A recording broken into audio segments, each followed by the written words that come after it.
When the Joe Hall Restoration Project started out, I've got a neighbor who was also a participant, and he was born and raised in the area.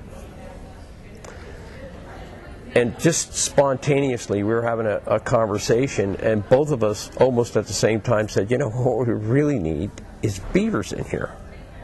Because we're talking about large sums of money to do restoration work.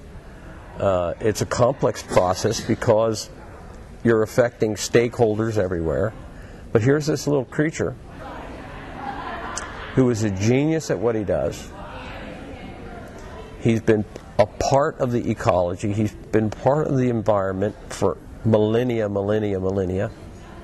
And every other species in that watershed is related to him. And his expertise in impounding water has been used symbiotically by every species in there. Wetlands creation, humanity. Native Americans had a great appreciation for beavers. Yes, our culture is, we've changed things, and we don't do, our lifestyles are different, more permanent, not as migratory as perhaps some of the native cultures were.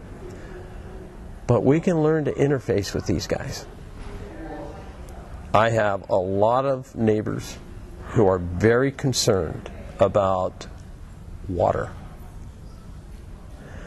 We have perennial streams that are no longer flowing. That's land management practices, that's livestock management practices, that's weather, it's multiple elements that are impacting that. We have dams being taken down, and I'm not going to pro or con that. It's just a reality. So what do? We need more water. Dams are being taken down. Here is a creature that is a genius at impounding water and doing it in a fashion that enhances aquifers, recharges aquifers, supports life systems that are quintessential to the health of any operation and civilization at large. They're keystone species, but they're, for some reason, very controversial. And yet here my neighbor and I spontaneously said, hey, what they're trying to do with this large sum of grant money and can be done by this creature right now, expertly, for free. Well, not entirely free. There's trade-offs. You have land that's now going to be impounding water instead of grazing livestock. You're going to have trees that are going to be lost to impound the water. Your riparian zone is going to expand, but your aquifer is going to recharge.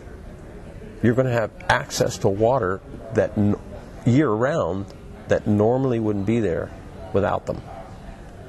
So there's a dynamic in place relating to these creatures. They're humble.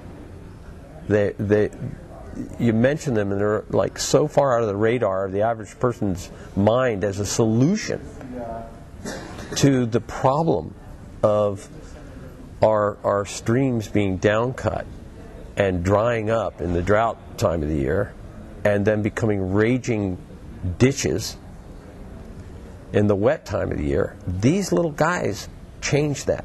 They create buffers that modify that. So they're not only retaining water, they're not only reconnecting the floodplain to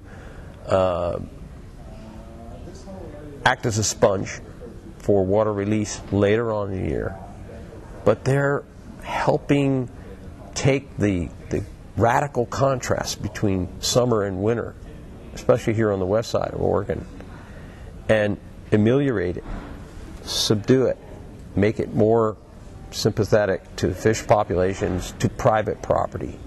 You know, when you can slow that water down, that means your bank, which is eroding because we cut the trees out of it, isn't going to be as heavily impacted. Now, dams do blow out, and there's stuff that happens, you know, but if you come at it with an approach to say, okay, there's non-lethal ways to manage this resource,